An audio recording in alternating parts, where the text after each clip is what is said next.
তিন জায়গায় রাগ করলে জীবন বরবাদ হয়ে যাবে। এই তিনটি জায়গায় কখনো আপনি রাগ করবেন না।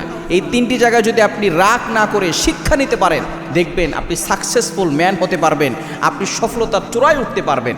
নাম্বার ওয়ান, এক নাম্বার হচ্ছে যদি পিতামাতা আপনাকে শাসন করে তখন আপনি রাগ করবেন না। অনেকে আছে পিতামাতা একটু চোখ গরম করে কথা বললে অনেক সন্তানদের সহ্য হয় না, তারা পিতামাতার উপরে ক্ষিপ্ত হয়ে যায়। বড় হওয়ার পরে তো পিতামাতার কোনো কথার তোয়াক্কাই তারা করে না। পিতামাতা যদি শাসন করে এটা আপনার ভালোর জন্যই করছে। মনে রাখবেন, পৃথিবীর ভিতরে একমাত্র নিঃস্বার্থভাবে আপনাকে যে ভালোবাসে সে হচ্ছে আপনার মা এবং আপনার বাবা। এজন্য মা বাবা যদি আপনাকে শাসন করে আপনি সেখানে রাগ করবেন না। যদি সেখানে রাগ করেন আপনার জীবন শেষ।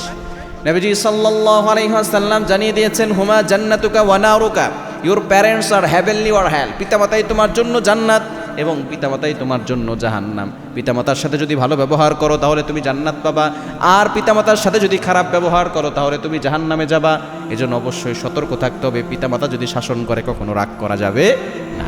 নাম্বার টু, দ্বিতীয় নাম্বার হচ্ছে শিক্ষক যদি আপনাকে ভালোর জন্য শাসন করে আপনি সেখানে রাগ করবেন না।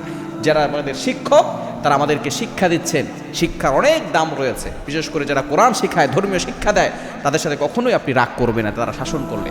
এবং তিন নাম্বার হচ্ছে যদি কেউ আপনার ভুল ধরিয়ে দেয় তাহলে আপনি ভুল থেকে শিক্ষা নেবেন, আপনি রাগ করবেন না। সেখানে রাগ করলে আপনি ভুলের ভিতরে থেকে যাবেন, কখনো আপনি সফলতা অর্জন করতে পারবেন না। এই তিনটি জায়গায় আপনি রাগ করলে আপনার জীবন শেষ হয়ে যাবে।